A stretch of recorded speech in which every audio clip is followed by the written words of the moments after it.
आपने स्वास्थ्य सुविधाओं का हाल तो देखा, तो अब शिक्षा व्यवस्था पर भी नज़र डालीजिए। मऊगंज के एक प्राइमरी स्कूल में लापरवाही पर लापरवाही देखी जा रही है। पहले जहां जर्जर स्कूल में बच्चों को पढ़ाया जा रहा था, तो अब स्कूल से बाहर निकाला तो सड़क पर ही बच्चों की क्लास लगा दी। लेकिन बच्चों के लिए सुरक्षित छत का इंतजाम अब तक नहीं हो पा रहा।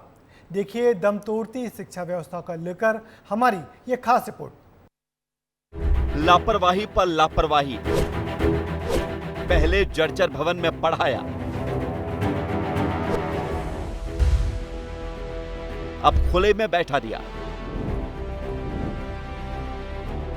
हद है, इसे ही कहते हैं करेला वो भी नीम चढ़ा। इन बच्चों को खतरे से बाहर तो निकाला, लेकिन बाहर सड़क पर लाकर बैठा दिया। बादल गरजे या बिजली गिर जाए, शायद शिक्षा विभाग को कोई फर्क नहीं पड़ता। ये तस्वीरें मऊगंज के प्राइमरी स्कूल मिसरा की हैं, जहां यही स्कूल है। विस्तार न्यूज ने 8 जुलाई को जर्जर स्कूल को लेकर खबर दिखाई थी। बड़े खतरे को लेकर जिम्मेदारों को आगाह किया था। सिस्टम जागा, लेकिन ये नहीं सोचा था कि बच्चों को खुले आसमान के नीचे बैठा दिया जाएगा, वो भी बारिश के मौसम में। तस्वीरों को गौर से देखिए, बच्चे आखिर बैठे कहां हैं? पीछे ही तालाब नजर आ जाएगा। अब समझ सकते हैं कि ये जगह भी खतरों से खाली नहीं है। बच्चे तो बच्चे हैं, थोड़ी भी चूक भारी पड़ सकती है।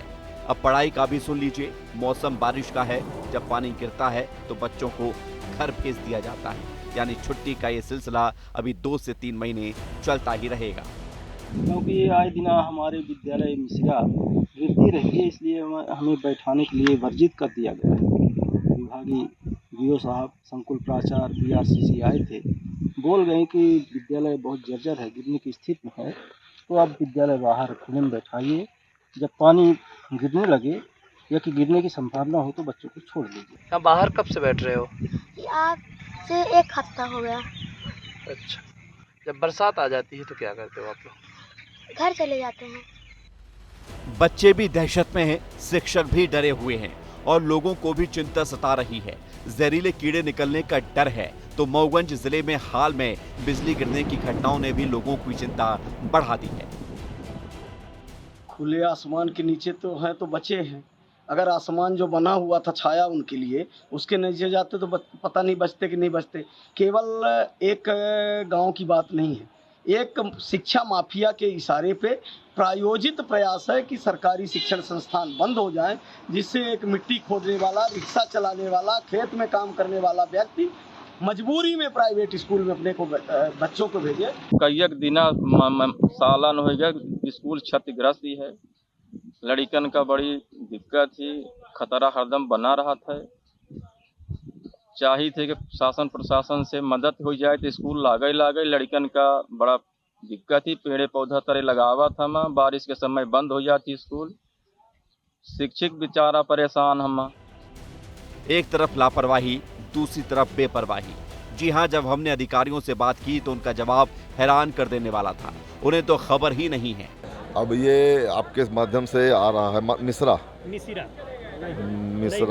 नई गढ़ी, ये सर्व शिक्षा अभियान से इनके संसाधनों की पूर्ति होती है। मैं डीपीसी को इसको अवगत करा दूंगा।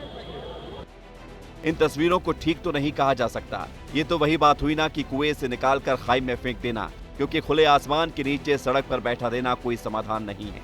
क्योंकि इससे बारिश होने पर पढ़ाई पर असर तो पड़ ही रहा है, खतरे भी कम नहीं हुए हैं। तो देखा आपने, मिसरा प्राथमिक शाला के जर्जर भवन से निकालकर बच्चों को खुले आसमान में बैठा दिया गया। जिम्मेदारों से जब सवाल किया जाता है तो जिम्मेदार कहते हैं कि अभी इस मामले की पूरी जानकारी ही नहीं है, जानकारी लेंगे फिर बताएंगे। लेकिन उन बच्चों का क्या कसूर है जो घर से शिक्षा लेने के लिए आते हैं और स्कूल में खुले आसमानों के नीचे बैठते हैं? लेकिन सवाल तो पूछेगा ना, सिस्टम से सवाल पूछना हमारा भी काम है। और हम पूछेंगे कि कब इन बच्चों को प्राथमिक स्कूल नसीब होगी, छत नसीब होगी। वीडियो जर्नलिस्ट आशुतोष के साथ विवेक तिवारी, विस्तार न्यूज।